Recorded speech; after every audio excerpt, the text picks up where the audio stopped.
دوستو یہ کہانی پاکستان کے مشہور شہر کراچی سے ماخوذ ہے، جس میں خاتون کہتی ہیں کہ ہم نے پچھلے سال کرائے پر ایک مکان لیا تھا۔ ان دنوں میرے MSc کے سیمسٹرز ہو رہے تھے۔ ایسے دنوں میں مکان کی تبدیلی ذہنی طور پر انسان کو بوجھ لگنے لگتی ہے۔ بہرحال یہ مرحلہ طے ہوا تو پتہ نہیں کیوں مجھے یہ احساس ہوتا تھا کہ اس گھر کے درد و بام سے عجیب سی وحشت ٹپکتی ہے۔ میں پڑھنے بیٹھتی تھی تو دل میں گھبراہٹ سی طاری ہونے لگتی تھی، کسی بھی کام کو کرنے میں جی نہیں لگتا تھا۔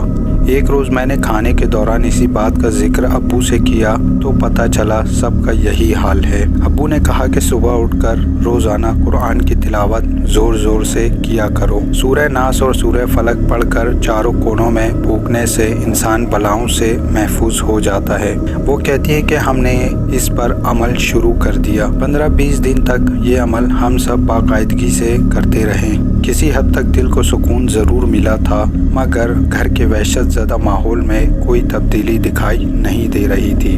ہم سے پہلے اس گھر میں جو صاحب رہتے تھے ان کا اس گھر میں انتقال ہو گیا تھا، اور یہ بات ہم سب کو معلوم تھی کہ 30 سال کی عمر میں وہ اچانک دل کا دورہ پڑنے سے انتقال کر گئے تھے۔ ہم سوچ رہے تھے کہ شاید اسی بنا پر ہمارے دلوں میں یہ احساس پیدا ہو گیا ہے۔ خیر، ہم نے قرآن پاک کی تلاوت جاری رکھی۔ یہ 21ویں کی شام کا ذکر ہے کہ میں یونیورسٹی سے پرچہ دے کر آئی اور منہ ہاتھ دھونے سیدھی باتھ روم گئی۔ وہاں میری نظر فلش کے نیچے پڑے خون پر پڑی، جو ایک ڈھیری کی صورت میں پڑا تھا۔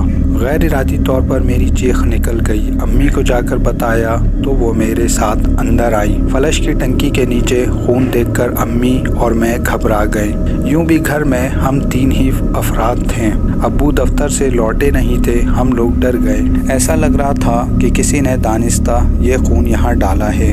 ہم دونوں ماں بیٹی گھر کو تالا لگا کر خالہ کے گھر چلے گئے اور ان کو سارا حال بتایا۔ ایک مولانا خالہ کے گھر کے قریب رہتے تھے، وہ ہمیں ان کے پاس لے گئی۔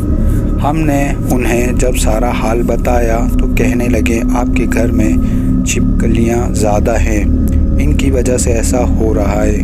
آپ اس خون پر کالا کپڑا اور سرسوں کا تیل ڈال کر جلا دیں۔ یہ منطق ہماری سمجھ میں نہیں آئی کہ بیچاری چھپکلیاں کہیں سے خون کیسے لا سکتی ہیں۔ ہم نے خالہ کو ساتھ لیا، گھر واپس آئے۔ خالہ نے کالے کپڑے کو سرسوں کے تیل میں ڈبو دیا اور اس کپڑے کو خون پر ڈال کر آگ لگا دی۔ ذرا سی دیر میں وہاں صرف راکھ رہ گئی جو پانی سے بہا دی گئی۔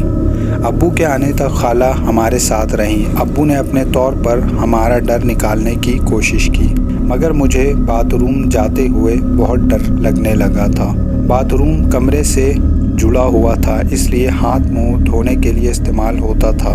آہستہ آہستہ ڈر ختم ہوا اور میں باتھ روم جانے لگی۔ اس واقعہ کے 23 دن بعد پھر ایسا ہی واقعہ رونما ہوا۔ ایسا لگا جیسے کسی نے جانور ذبح کر کے اس کے خون کے چھینٹے فلش پر مارے ہوں۔ اس بار خون چھینٹوں کی شکل میں تھا۔ ابو نے ایک بالٹی پانی ڈال کر فرش پر پڑے خون کے چھینٹے صاف کر دیے۔ یہ سلسلہ 3-4 دن کے وقفے سے مہینے بھر تک جاری رہا۔ ہم بھی عادی سے ہونے لگے تھے۔ ایک روز دوپہر کو میں ہاتھ دھونے گئی تو دیوار پر نظر پڑی۔ فلش کے پیچھے والی دیوار پر خون کا ایک بلبلہ سا پھوٹ رہا تھا اور خونی لکیر کی طرح لکیر بناتا ہوا فرش پر رینگنے لگا تھا۔ مجھے فلیش پر دائیں جانب خون کی پچکاری سی نظر آئی جو چند لمحے پہلے نہیں تھی۔ یہ نظارہ ایسا تھا کہ مضبوط دل والا نارمل نہیں رہ سکتا تھا۔ میں چیختی اور چلاتی ہوئی باہر بھاگی۔ ابو اتفاق سے گھر پر ہی تھے۔ انہوں نے خود جا کر یہ نظارہ دیکھ کر کلمہ پڑھ کر انہوں نے پانی کی کئی بالٹیاں اس خون پر ڈالی اور پھر ہمیں وہاں جانے سے منع کر دیا۔ اگلے روز ابو کسی عامل کو لے کر آئے۔ انہوں نے سارے حالات کا پورا جائزہ لے کر ہمیں مشورہ دیا کہ یہ گھر چھوڑ دیں تو ہی بہتر رہے گا، کیونکہ اس پر کسی نے سفلی عمل کروایا ہوا ہے۔ یہ عمل ایک خاص مدت تک جاری رہے گا اور مکینوں کے لیے عذاب بن سکتا ہے۔ ابو نے ادھر ادھر سے معلومات لیں تو پتہ چلا کہ ہم سے پہلے جو صاحب اس مکان میں رہتے تھے ان کے اپنے دفتری ساتھی سے مخالفت سی چل رہی تھی۔ ان کے دشمن نے ان پر کالا عمل کروایا تھا۔ وہ جب باتھ روم جاتے تھے تو وہاں اجڑی پڑی ملتی تھی۔ ہفتے بھر میں ان کا انتقال ہو گیا۔ اس واقعہ کی وجہ سے محلے میں کوئی اس مکان کا رخ نہیں کرتا تھا۔ ہم لوگ آئے تو سب ڈر رہے تھے کہ خدا کو معلوم کہ ہم پر کیا بیتے گی۔ اللہ نے کرم کیا اور ہم کسی نقصان سے محفوظ رہے۔ یہ کلام الہی کی برکت تھی جس نے ہمیں محفوظ رکھا تھا۔ ہم نے فوراً وہ گھر چھوڑ دیا۔ میں نے اس سے پہلے ایسی واقعات صرف سنے یا پڑھے تھے، مگر سائنس کی طالبہ ہونے کے ناطے ان پر یقین کبھی نہیں کیا تھا، مگر آنکھوں سے دیکھنے کے بعد جھٹلانے کی گنجائش نہیں رہتی۔ مجھے بعد میں افسوس بھی ہوتا رہا کہ معمولی مفادات کی خاطر لوگ جان لینے کے در پہ کیوں ہو جاتے ہیں اور ایسے علوم کی حوصلہ افزائی کیوں کرتے ہیں جو شیطانی عمل ہے اور بنی نوع یعنی انسان کے لیے شدید خطرات کا باعث ہیں۔